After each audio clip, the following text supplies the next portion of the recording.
Hello students, my name is Surabhi Tiwari. Welcome to step academy.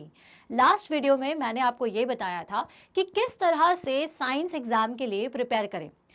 आज का ये जो वीडियो है इसमें मैं आपको ये बताने वाली हूँ कि कैसे साइंस का पेपर अटेम्प्ट करें, कैसे उसमें आप गुड मार्क्स ला सकते हैं। तो चलिए स्टार्ट करते हैं। How to score good in science exam. Science का अगर आपके पास सामने पेपर आ चुका है तो उस पेपर को कैसे सॉल्व करें, किस तरह से आपको देखना है कि पहले क्या हम उसमें चीज़ को अटेम्प्ट करें, क्या नहीं करें। इस चीज़ के लिए चलिए 5 मिनट का समय आप निकाल ही सकते हैं। तो चलिए बताती हूँ मैं।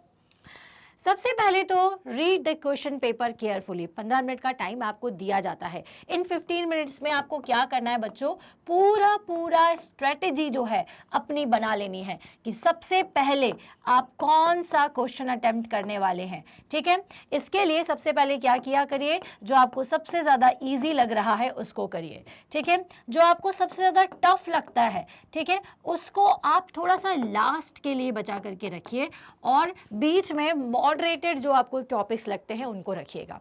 क्लियर है, क्योंकि सबसे ज़्यादा क्या ना बीच वाला टाइम आपका टाइम कंज्यूमिंग होता है। और ये कोशिश किया करिए कि जो क्वेश्चन आप पहले अटेम्प्ट कर रहे हैं उसको थोड़ा सा फटाफट से कवर करें।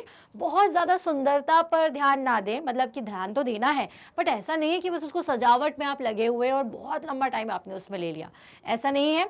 इजी क्वेश्चंस को अटेम्प्ट करो, ये ध्यान रखते हुए अटेम्प्ट करना है बच्चों कि हमको बहुत लंबा पेपर सॉल्व करना है। क्लियर है। और सबसे पहले तो 15 मिनट का टाइम है पूरी स्ट्रेटेजी प्लान करने का, हर एक क्वेश्चन को ध्यान से समझने का। क्लियर है, तो इस तरह से आप पेपर को बहुत अच्छे से रीड कर लीजिए।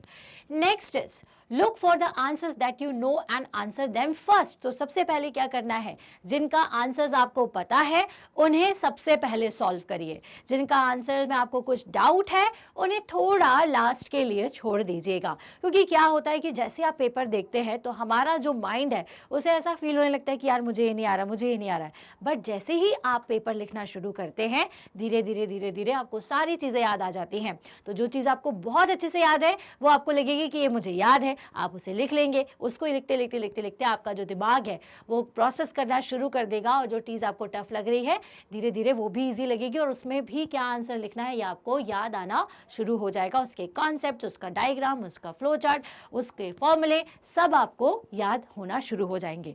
कभी कभी ऐसा होता है घबराहट में, शुरुआत में हमें लगता है हमें कुछ नहीं बन रहा, लेकिन नहीं, बहुत काम हो जाइएगा। बिल्कुल डरने की ज़रूरत नहीं है।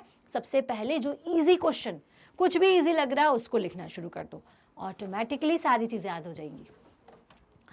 Now next, do not spend too much time on one question. yes, बिल्कुल भी एक ही क्वेश्चन पर बहुत ज़्यादा टाइम ना लगाएं। मान लीजिए हो सकता है कि किसी के आपको 10 पॉइंट्स बहुत अच्छे से पता थे लेकिन ओनली 8 पॉइंट्स ही आपको याद आ रहे हैं, तो कोई इशू नहीं है, 8 पॉइंट्स ही लिख दीजिए। 8 पॉइंट्स लिखिए, डायग्राम अगर याद है तो अच्छे से बना दीजिए।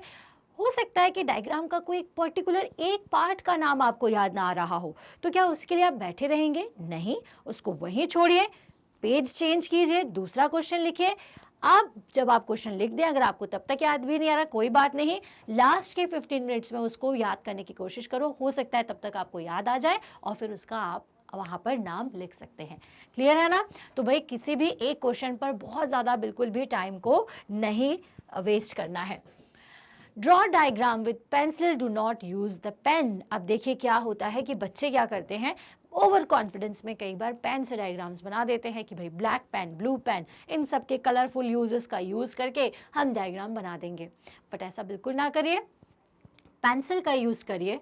आपको अगर डार्क और लाइट शेड चाहिए ही तो आप मार्केट में आपको अलग अलग शेड्स की पेंसिल अवेलेबल है, आप उनका यूज़ कर सकते हैं। मतलब ब्लैक कलर में ही ग्रे कलर जो होता है आपका, उसी में ही डार्क ग्रे, लाइट ग्रे होता है, अगर आप उसका भी यूज़ कर सकते हो। लेकिन हमेशा डायग्राम्स को पेंसिल से ही ड्रॉ करिए, क्योंकि क्या होता है, मान लीजिए कि आपको आई का डायग्राम बनाना है ना, लेकिन आई का डायग्राम बनाते बनाते क्या होता है कई बार कि हम प्रॉपरली ये जो आई डायग्राम है वो नहीं बना पाते, ये ऐसा बन गया।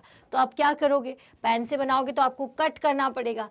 पेंसिल से बनाएंगे तो आप उसे रब कर सकते हो। रब करने के बाद आप इजीली ये जो आई डायग्राम है उसे बना सकते हो दोबारा। समझ में आई बच्चों? तो कभी भी पेन का यूज किसी भी डायग्राम को ड्रॉ करने के लिए नहीं यूज करना है।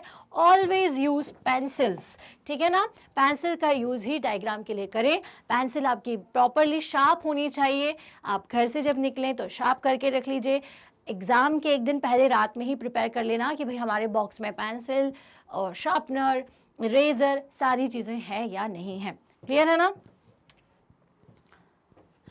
Follow bullet steps while answering any question. अब साइंस में बहुत इंपॉर्टेंट हो जाता है कि आपको कोई थ्योरेटिकल पेपर नहीं है, ये साइंस कॉन्सेप्ट्स का पेपर है, एक कॉन्सेप्ट्स का सब्जेक्ट है। हर चीज़ के पीछे कुछ ना कुछ कॉन्सेप्ट है, कुछ ना कुछ फॉर्मूला है, कुछ ना कुछ लॉ है। तो कभी भी साइंस के एग्जाम में बड़ी बड़ी सी थ्योरी लिखने की कोशिश ना करें। Always right your answer in bullets, in points. Points में ही अपने आंसर्स को लिखिए। क्लियर है ना? कि हर एक स्टेप्स को स्टेप 1, स्टेप 2, स्टेप 3 से ही आप लिखिए। क्लियर है ना? चाहे वो केमिस्ट्री हो, चाहे बायो हो, चाहे फिजिक्स हो, किसी का भी आंसर अगर आपको लिखना है तो पॉइंट्स में ही लिखिए। कोशिश करिए कि हर पॉइंट के बाद अगर आपके पास डायग्राम है तो आप उस डायग्राम को बना सकें। क्लियर है ना? तो भाई follow bullet steps while answering any question. कोई भी क्वेश्चन है बुलेट पॉइंट्स में ही लिखेगा, पॉइंट बाय पॉइंट भी आपको आंसर्स मिल सकते हैं।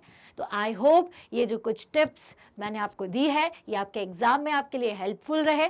आप डेफिनेटली देखिएगा कि अगर आप इस तरह से अपना पेपर अटेम्प्ट करते हैं तो साइंस में आपको बहुत अच्छे मार्क्स मिल सकते हैं।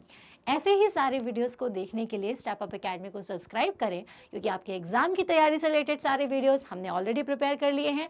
प्लस डिटेल वीडियोस हों, चाहे आपकी अपकमिंग क्लासेस के वीडियोस हैं, ये सब कुछ आपको स्टेप अप पर मिल जाएगा। इसके लिए क्या करना है, स्टेप अप एकेडमी इंडिया को आप सब्सक्राइब कर लीजिए। अगर आप चाहते हैं सैम्पल पेपर्स और माइंड मैप्स आपको फ्री में अवेलेबल हो तो इसके लिए क्या करना है, कुछ नहीं, हमारी वेबसाइट पर जाइए stepupacademy.ind.in। वहाँ पर आपको सारी चीज़ें अवेलेबल है। तो हम मिलते हैं हमारे नेक्स्ट वीडियो में। तब तक के लिए थैंक यू सो मच।